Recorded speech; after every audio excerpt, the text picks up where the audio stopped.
Hello, आप सभी मित्रों को मेरा नमस्कार। आप सबका पुनः हार्दिक स्वागत करता हूं अपने चैनल डॉक्टर कौशन इंडियन हिस्ट्री में। शिवाजी के अगले अंक में शिवाजी द्वारा आगरा की यात्रा।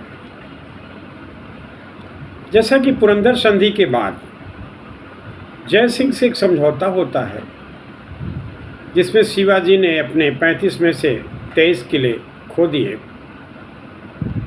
और अपनी जगह अपने पुत्र को औरंगजेब के दरबार में बतौर मनसबदार देने के लिए तैयार हो गए। ऐसे में जय सिंह चाह रहा था कि औरंगजेब से एक बार शिवाजी जाकर के मिल लें, अन्यथा ये बीजापुर से शिवाजी मिल जाएंगे जो औरंगजेब के विरुद्ध एक गुटबंदी बना लेंगे और ये आने वाले दिनों में बहुत शुभ संकेत नहीं होगा। लिहाजा जय सिंह बार बार अनुरोध करते हैं और शिवाजी आगरा जाने के लिए औरंगजेब से मिलने के लिए तैयार हो जाते हैं। इसी कड़ी में जब जय सिंह ने शिवाजी को तैयार कर लिया, तब जय सिंह और उसके पुत्र राम सिंह शिवाजी के दरबार में चल पड़े। 16 मार्च 1666 की बात है। सबसे बड़े पुत्र संभाजी को लेकर के शिवाजी साथ में 5 बड़े अधिकारियों को ले लिए और 350 चुने हुए सिपाहियों को ले लिए और यात्रा शुरू कर दी। लगभग 2 महीने की यात्रा के बाद 12 मई 1666 के दिन शिवाजी आगरा दरबार में पहुंच गए। आगरा पहुंचकर शिवाजी ने 1000 मुहर, 2000 रुपये नज़र और 5000 रुपये निछावर के रूप में औरंगजेब को भेंट किया।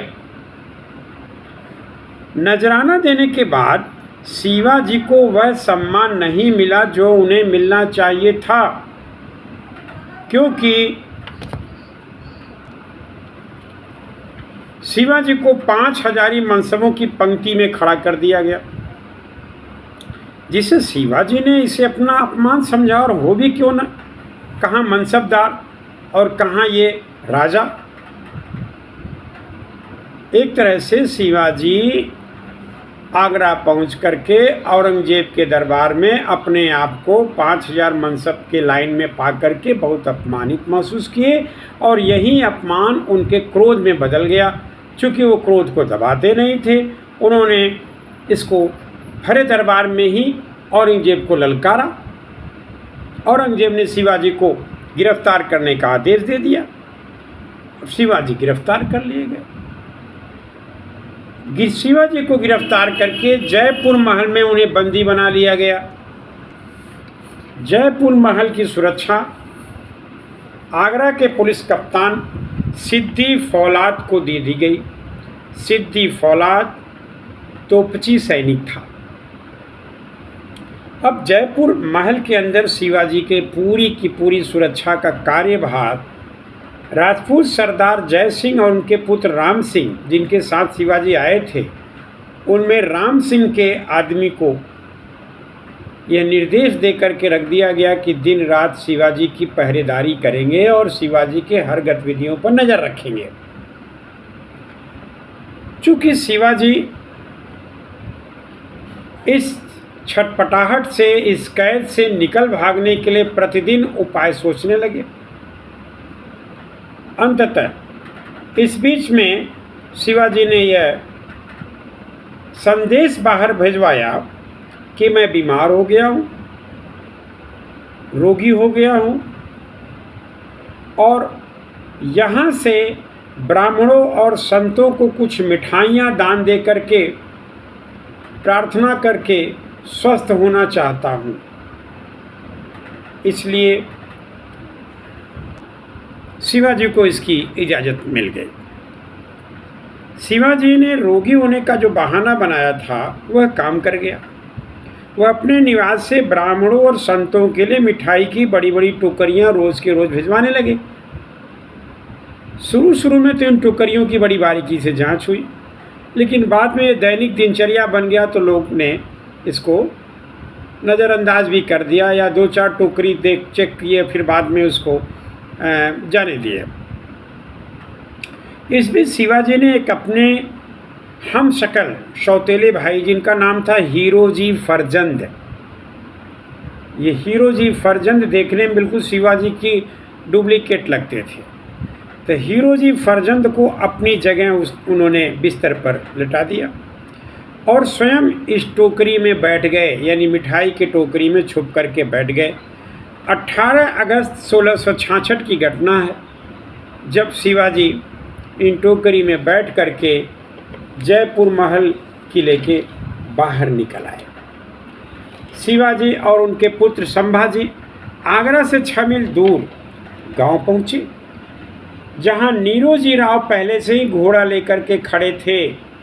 नीरोजी राव यहाँ से दोनों ने, यानी शिवाजी और उनके पुत्र संभाजी ने सन्यासी का भेष बनाया। तो सन्यासियों के भेष में घोड़े से वे दक्षिण भारत नहीं गए, सीधे मथुरा आए, क्योंकि पुजारी हैं तो देवी देवताओं के स्थल पर जाना कोई संदेह नहीं पैदा करेगा।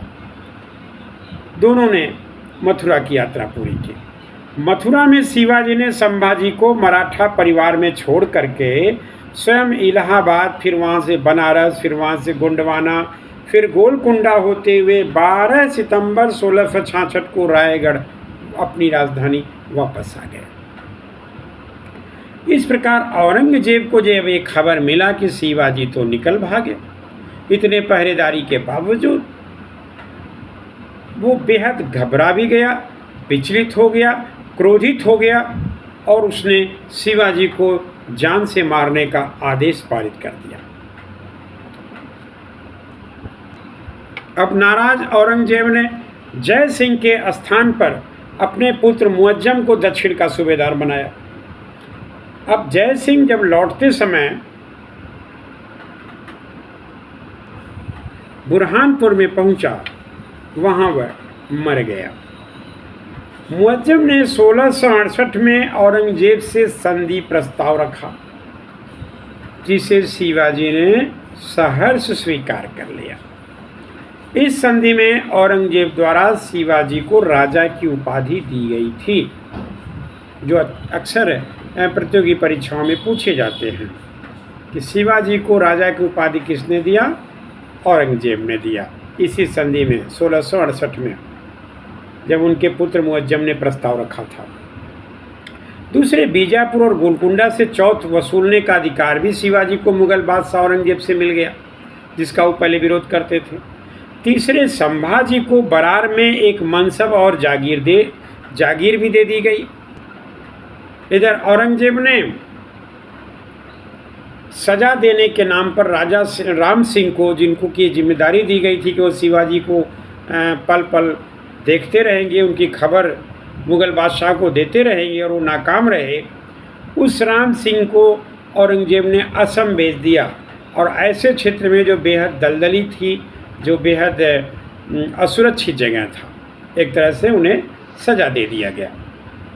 जय सिंह इधर मर गया, राम सिंह उधर चला गया। शिवाजी शर्तों के आधार पर अब अपने आप को राजा की उपाधि लेकर के पहले से बहुत मजबूत स्थिति में खुद को पहुंचा लिया।